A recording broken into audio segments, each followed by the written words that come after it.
नमस्कार। द देसी अड्डा पर आपका स्वागत है। मैं हूं राकेश तिवारी।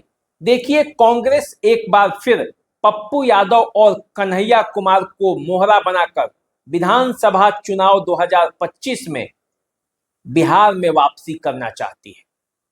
आपने देखा होगा, लोकसभा चुनाव में पप्पू यादव और कन्हैया कुमार किस तरह कांग्रेस का मोहरा बनकर रह गए थे। एक अदद सीट के लिए बिहार में दोनों को तरसना पड़ा और कांग्रेस ने चाहकर भी लाख प्रयास के बावजूद इन दोनों में से किसी को एक सीट भी नहीं दिला पाई। कन्हैया कुमार भी चुनाव लड़ना चाहते थे और पप्पू यादव भी चुनाव लड़ना चाहते थे। दोनों में से किसी को बिहार में चुनाव लड़ने की अनुमति नहीं मिली। लेकिन कांग्रेस एक बार फिर उसी पप्पू यादव और कन्हैया कुमार को आगे करना चाहती है ताकि बिहार विधानसभा चुनाव में आरजेडी पर दबाव बनाया जा सके, आरजेडी से वे सीटें ली जा सके जो 2020 के चुनाव में कांग्रेस ने जिस तरह से 70 सीटें हासिल की थी। तो अब जो आरजेडी की सबसे बड़ी भूल थी, जिसे लालू यादव कहते भी हैं कि यदि 2020 के चुनाव में कांग्रेस को कम सीटें दी गई होती, राजद अपने बल पर चुनाव लड़ा होता, तो परिणाम कुछ और होते। तेजस्वी यादव शायद 2020 में ही बिहार के मुख्यमंत्री बन गए होते। लेकिन कांग्रेस को अधिक सीट देने की वजह से बिहार के कई सीटों पर नुकसान उठाना पड़ा आरजेडी को, और इसका नतीजा यह हुआ कि 2020 में फिर से नीतीश कुमार और बीजेपी की सरकार बन गई। लेकिन अब राजद ऐसा चाहता नहीं।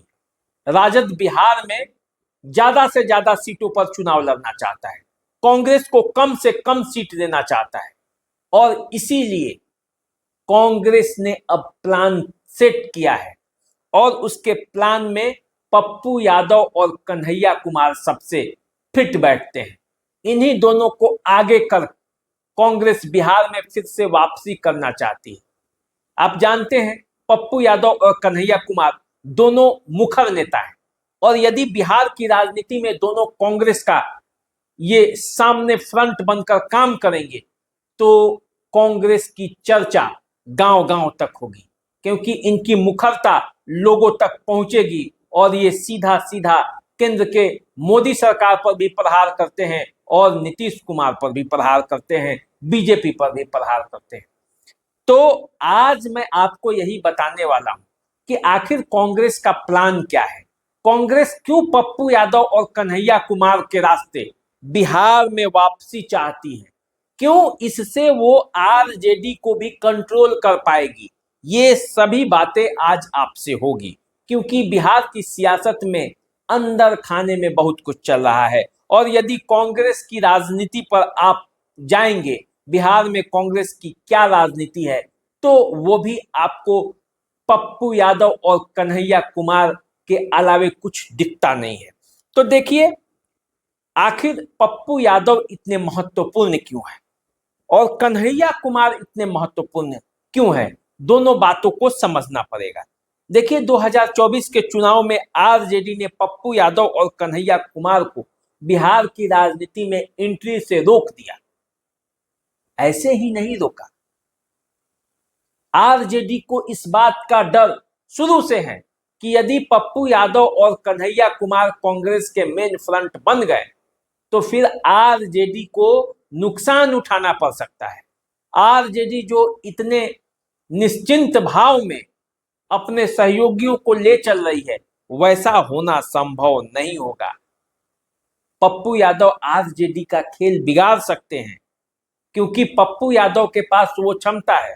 आप जानते हैं, पप्पू यादव इतने कद्दावर नेता हैं कि एक समय बिहार की राजनीति में लालू यादव के वो वारिस के रूप में जाने जाते थे। ऐसा लग रहा था कि पप्पू यादव लालू यादव का स्थान लेंगे, लेकिन परिस्थितियां बदल गई। तेजस्वी यादव आरजेडी के बड़े नेता बन गए।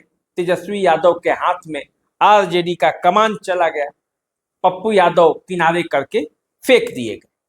लेकिन इस चुनाव में आपने लोकसभा में देखा होगा कि लालू यादव और तेजस्वी यादव के लाख चाहने के बावजूद पप्पू यादव पूर्णिया जीत गए। जीते ही नहीं बल्कि पूरा माई समीकरण उनके पक्ष में खड़ा रहा। और फिर रुपौली का जो विधानसभा का चुनाव हुआ उसमें भले पप्पू यादव कांग्रेस के दबाव में समर्थन दे दिया, लेकिन उनकी चुप्पी और यदि सामने से जाकर पप्पू यादव ने प्रचार नहीं किया तो उसका नतीजा ये हुआ कि बीमा भारती फिर से विधानसभा का चुनाव भी हार। तो आप समझ गए होंगे कि वर्तमान स्थिति में भी पप्पू यादव का क्या राजनीतिक प्रभाव सीमांचल और कोसी के इलाके में। कोसी में मधेपुरा भी आरजेडी नहीं जीत पाई। सुपौल की हालत भी वही हुई। जनता दल यूनाइटेड ने सुपौल में भी बाजी मार ली। तो कुल मिलाकर देखा जाए तो पप्पू यादव पूर्णिया, सीमांचल इलाका, कोसी के बड़े नेता हैं जहां इनका क्षेत्र में प्रभाव है और ये आरजेडी को झटका दे सकते हैं। तो पप्पू यादव को आगे कर कांग्रेस आरजेडी को अपने पक्ष में कर सकती है। अब देखिए, पप्पू यादव ने माई समीकरण में सेंध लगाया, माई समीकरण टूटा, पप्पू यादव बाप समीकरण को भी साधते हैं। तो ऐसी स्थिति में पप्पू यादव एक बड़े खिलाड़ी, बड़े प्लेयर के रूप में कांग्रेस के सामने, कांग्रेस के पक्ष में खड़े हैं। दूसरी बात यदि कन्हैया कुमार की करते हैं तो कन्हैया कुमार की छवि देश भर में कट्टर मोदी विरोधी का है, कट्टर भाजपा विरोधी का है। कन्हैया कुमार भूमिहार जाति से आते हैं और भूमिहार जाति पहले से कांग्रेस का समर्थक रहा है। हाल के दिनों में उसका रुझान बीजेपी की तरफ हुआ है। तो कन्हैया के सहारे वे एनडीए के वोटों में सेंधमारी कर सकते हैं। कन्हैया के सहारे वो बिहार में अपना प्रभाव बढ़ा सकते हैं। और कन्हैया कुमार यदि बिहार की राजनीति में आ जाते हैं तो इससे तेजस्वी यादव की मुश्किलें बढ़ जाएगी। तेजस्वी यादव की मुश्किलें कैसी बढ़ जाएगी? अभी की स्थिति में देखें तो बिहार में युवा नेताओं में तेजस्वी यादव ही एक ऐसे नेता हैं जिनकी छवि सबसे आगे है। तेजस्वी यादव जब बोलते हैं तो उनकी बातें सब सुनते हैं। जनता के सामने जब कन्हैया कुमार आ जाएंगे और कन्हैया कुमार भी जब सरकार के खिलाफ बोलने लगेंगे तो जनता इन दोनों के बीच तुलना करने लगेगी। और यही जब तुलना होगा और कन्हैया से जब तेजस्वी की तुलना होने लगेगी तो कहीं कन्हैया भारी न पड़ जाए, इस बात का भी डर आरजेडी को रहेगा। इसीलिए यदि पप्पू यादव और कन्हैया कुमार को सामने कांग्रेस करेगी तो आरजेडी को मजबूरी होगी कि इन दोनों को पीछे करने के लिए फिर से वो कांग्रेस के साथ वो समझौता करे और वो सीटें दे जो पिछले चुनाव में कांग्रेस को मिली थी। अब देखिए, अभी दोनों केंद्र की राजनीति में अगर बिहार में आ जाते हैं और कांग्रेस उन्हें बिहार की राजनीति में लगा देती है तो लड़ाई मुखर हो जाएगी।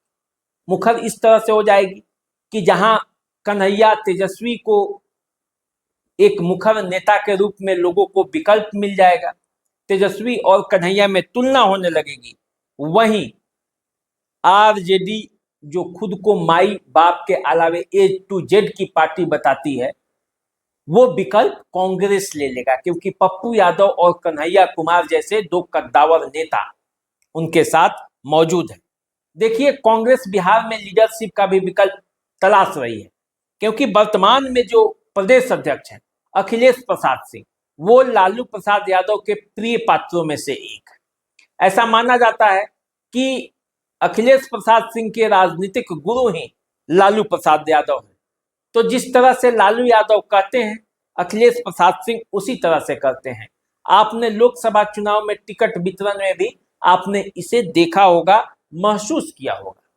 अब इसीलिए कांग्रेस चाहती है कि बिहार में एक ऐसा नेता आए जो कांग्रेस को उसकी अलग छवि के चलते उसकी पहचान बनाए। पिछले चुनाव में 70 सीटें जो कांग्रेस को मिली थी वो 70 सीटें फिर से उसे मिले और इसीलिए ये दबाव की राजनीति की जा रही है। सूत्र बताते हैं कि हो सकता है कांग्रेस आरजेडी के सामने ये प्लान दिखाकर पीछे से वो सीटें ले लेगी जो जितना सीटें वो चाहती है, और इसीलिए ये पूरा गेम चल रहा है। कांग्रेस पप्पू यादव और कन्हैया कुमार को सामने कर रही है। साठ गांठ यदि हो गया, सोनिया गांधी लालू यादव का साथ इतनी आसानी से छोड़ेंगी नहीं, क्योंकि उन्हें केंद्र की राजनीति भी करनी है। तो ये भी हो सकता है कि ये दिखाने का मामला है, अभी दोनों को सामने किया जाएगा और फिर जैसे ही समझौता हो जाएगा फिर से उन्हें लोकसभा चुनाव की तरह इधर उधर लगा दिया जाएगा। भाई ये राजनीति है और राजनीति में हर पार्टी अपना दाव चलती है। कांग्रेस ने भी यदि इस तरह का दाव चलने का प्लान बनाया है तो इसमें हैरानी की बात क्या है। आरजेडी भी प्लान बना रही है, कांग्रेस भी प्लान बना रही है। अब देखिए किसका प्लान सफल होता है। क्या कांग्रेस 2020 की तरह अपनी पूरी सीटें ले लेती है आरजेडी से, महागठबंधन से, या फिर कुछ और मामला होता है। आप अपना सुझाव भेजें, आप अपना कमेंट लिखें। क्या आपका विचार है इस मुद्दे पर, हमें दीजिए इजाजत। चैनल को सब्सक्राइब कर लीजिए, फेसबुक इंस्टाग्राम को फॉलो कर लीजिए। नमस्कार।